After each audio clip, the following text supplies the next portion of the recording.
The night before Christmas, I was polishing the silverware while my mother leaned against the kitchen counter, arms crossed, a smirk cutting sharper than any knife. "Your sister's friends are spending Christmas here," she said, her tone saccharine but venomous. "Only 25 people. You can handle it." 25. I was 19. Barely more than a shadow in my own home. To them, I wasn't a son. I was labor, a set of hands. I nodded. I didn't argue. That was my skill, obedience, silence.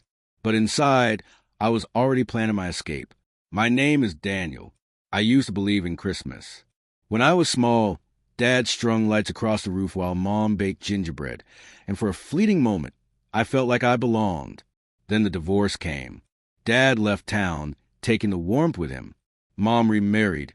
A wealthier man, a bigger house, a new set of rules. My sister thrived. New clothes, new friends, new freedom. I became convenient. The quiet son who swept floors without complaint, who carried burdens without acknowledgement. I held on, hoping usefulness might buy affection. But usefulness is a leash, and I'd worn mine too long. The cracks widened when my sister turned 16. She became the princess. I became her servant. I drove her to parties, carried her shopping bags, took the blame when she faltered. Mom never questioned it. Stepfather never cared. One Christmas, I got socks. She got a car. I laughed then, masking the sting, but the wound only deepened. By the time I reached 19, I finally saw the truth. I wasn't family. I was staff. This Christmas was a final insult. Mom's guest list wasn't family. It was my sister's entourage. 25 spoiled kids expecting to be served. And I was the butler. I could see it in her eyes. She adored the power, parading me as the obedient son while she played hostess. "You'll cook breakfast, lunch, and dinner," she said. "Clean the rooms, stay quiet, don't embarrass us." I smiled, of course. But that night, I packed a single bag. Passport, plane ticket I'd been hiding for months, bought with every late-night shift dollar I'd saved. Destination, Florida. A Christmas with strangers, warm sand, and no chains. At midnight, while the house slept, I slipped out. By morning, the house was alive with chaos. 25 guests hungry. I wasn't there. The kitchen was empty. No trays, no dishes, no meals prepared. Mom called my name, once, twice, her voice breaking. My sister searched my room, finding only an empty closet. I imagined her face, pale and tight, her smirk gone.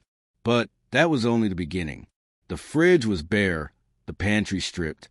The groceries she'd forced me to carry home the week before, donated to a shelter before I left.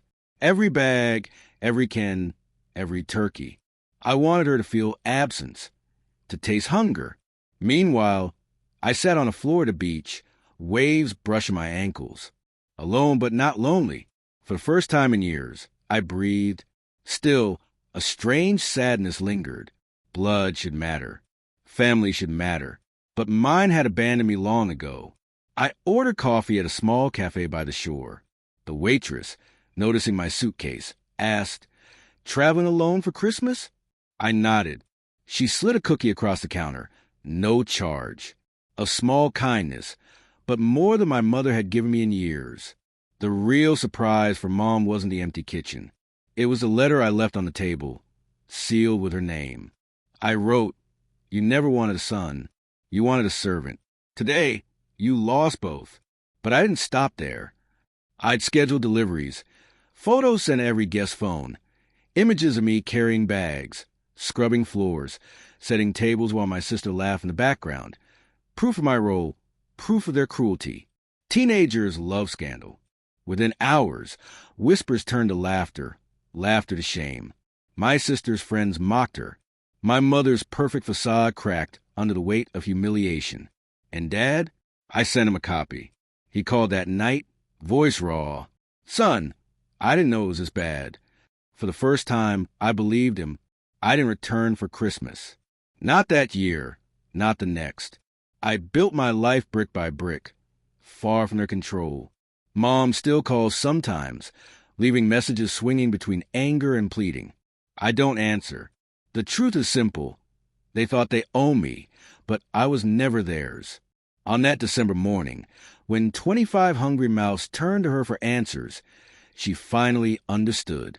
The servant she had leaned on was gone, and he wasn't coming back.